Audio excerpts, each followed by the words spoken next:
মোৰ দুখ লাগিছে। কিতাপ ইমান কষ্টকে মই কিতাপ সংগ্ৰহ কৰোঁ আৰু গোটেই আলমাৰিটো তিতিছে। আৰু মোৰ লিখা মেলা বহুত আছিল, তাৰ ভিতৰতে মই দুটা ধুনীয়াকৈ পাণ্ডুলিপি প্ৰস্তুত কৰি থৈছিলোঁ। এটা প্ৰবন্ধ বিবিধা বুলি বিভিন্ন প্ৰবন্ধ আৰু এটা গল্প। এতিয়া দুখ লাগিছে সেইখিনি, আৰু মই কেতিয়াও ঘূৰাই লিখিব বা মই এইটো প্ৰকাশ কৰিব নোৱাৰিম। মই বৰ্তমান উপস্থিত আছো সোণাৰী নগৰ পাৰ্বতীপুৰ অঞ্চলত। আমি ভিডিঅ' জাৰ্নেলিষ্টক দেখুৱাবলৈ অনুৰোধ জনাম, এই পৰিয়ালটিৰ একো বস্তু তেওঁলোকে ৰক্ষা কৰিব নোৱাৰিলে। গোটেই কাপোৰ কানি এনেধৰণে বানে ধ্বংস কৰি থৈ গ'ল। তেওঁলোকে এতিয়া এই কাপোৰ কানিসমূহ বাহিৰলৈ উলিয়াই দিছে। আৰু এই দৃশ্য কেৱল এটা পৰিয়ালৰ নহয়, সোণাৰী আপোনালোকে পূৰ্বতেও জনাইছো যে সোণাৰী নগৰৰ 90% লোকৰ ঘৰত পানী প্ৰৱেশ কৰিছিলে, এবুকু পৰ্যন্ত পানী প্ৰৱেশ কৰিছিলে। আৰু তেওঁলোকে এপদো সামগ্ৰী, তেওঁলোকৰ ঘৰৰ যিখিনি আচবাব পত্ৰ, কাপোৰ কানিকে আদি কৰি কিতাপ পত্ৰ একোৱে তেওঁলোকে ৰক্ষা কৰিব নোৱাৰিলে। আৰু যোৱা নিশাৰ পৰা পানী কিছু শুকাইছে, পানী ঘৰৰ পৰা পৰিয়ালসমূহৰ পৰা ঘৰৰ পৰা ওলাই গৈছে যদিও তেওঁলোকৰ স্বাভাৱিক জীৱন যাত্ৰা আৰম্ভ কৰিবৰ কাৰণে তেওঁলোকে যুঁজ আৰম্ভ কৰিছে। মই এই পৰিয়ালটোৰ যিগৰাকী গৃহিণী তেওঁৰ সৈতে উপস্থিত আছো। বাইদেউ, দেখিছো যে আপোনালোকৰ ঘৰ সম্পূৰ্ণ ধ্বংস হৈ গ'ল। আপোনালোকৰ গোটেই ঘৰ এটাও আচবাব পত্ৰ বচাব নোৱাৰিলে। আপোনালোকে যথেষ্ট কষ্ট কৰিছিলে এইখিনি গোটাবৰ কাৰণে, কি ক'ব? কি ক'ম আৰু, চব শেষ হৈ গ'ল। মাত্ৰ মই মানে মোৰ চাৰ্টিফিকেট বা ছোৱালীজনীৰ চাৰ্টিফিকেটখিনি বচাব পাৰিলোঁ। মাটি বাৰী কাগজ দুটামান আছিলে, সেইকেইটা বচাব পাৰিলোঁ। আৰু মোৰ দুখ লাগিছে। কিতাপ ইমান কষ্টকে মই কিতাপ সংগ্ৰহ কৰোঁ আৰু গোটেই আলমাৰিটো তিতিছে। আৰু মোৰ লিখা মেলা বহুত আছিল, তাৰ ভিতৰতে মই দুটা ধুনীয়াকৈ পাণ্ডুলিপি প্ৰস্তুত কৰি থৈছিলোঁ। এটা প্ৰবন্ধ বিবিধা বুলি বিভিন্ন প্ৰবন্ধ আৰু এটা গল্প।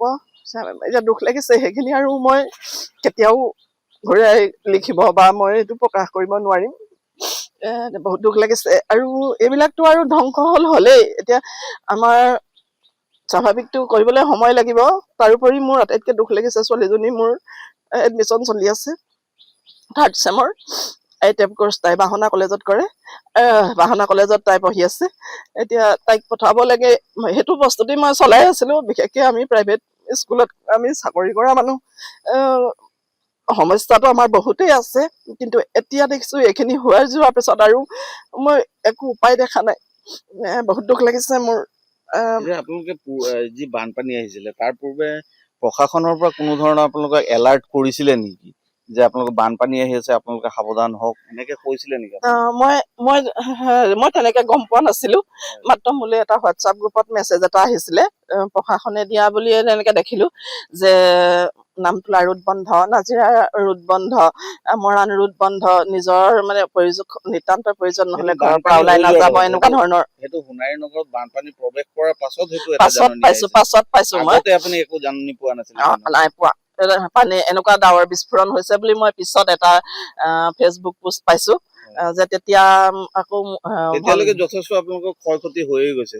পানী আহিছে আনকালেও বানপানী হয় বাৰু, কিন্তু এনেকুৱা হ'ব বুলি ভবা নাছিলো। আমাৰ ভিতৰত মানে একদম ডিঙিৰ ওপৰত পানী, আৰু আমি কঁকালত হোৱালৈকে আছো, একো বচাব পৰা নাই, মাত্ৰ ফাইল দুটা।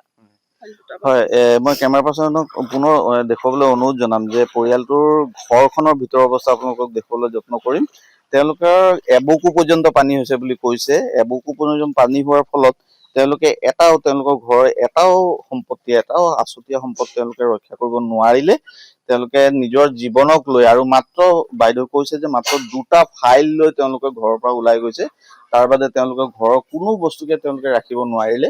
তেওঁলোকে এতিয়া নিজৰ জীৱন যাত্ৰা স্বাভাৱিক কৰিবৰ কাৰণে কিমান দিন লাগিব, কিমান সময়ৰ প্ৰয়োজন হ'ব, কেনেধৰণে তেওঁলোকে এইখিনি সম্পদ পুনৰ তেওঁলোকে গোটাবৰ কাৰণে সক্ষম হ'ব, সেই লৈ তেওঁলোকে এতিয়া চিন্তিত হৈ পৰিছে।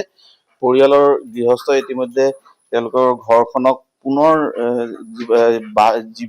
থাকিবৰ কাৰণে, বাস কৰিবৰ কাৰণে উপযোগী কৰি তুলিবৰ কাৰণে চেষ্টা অব্যাহত ৰাখিছে।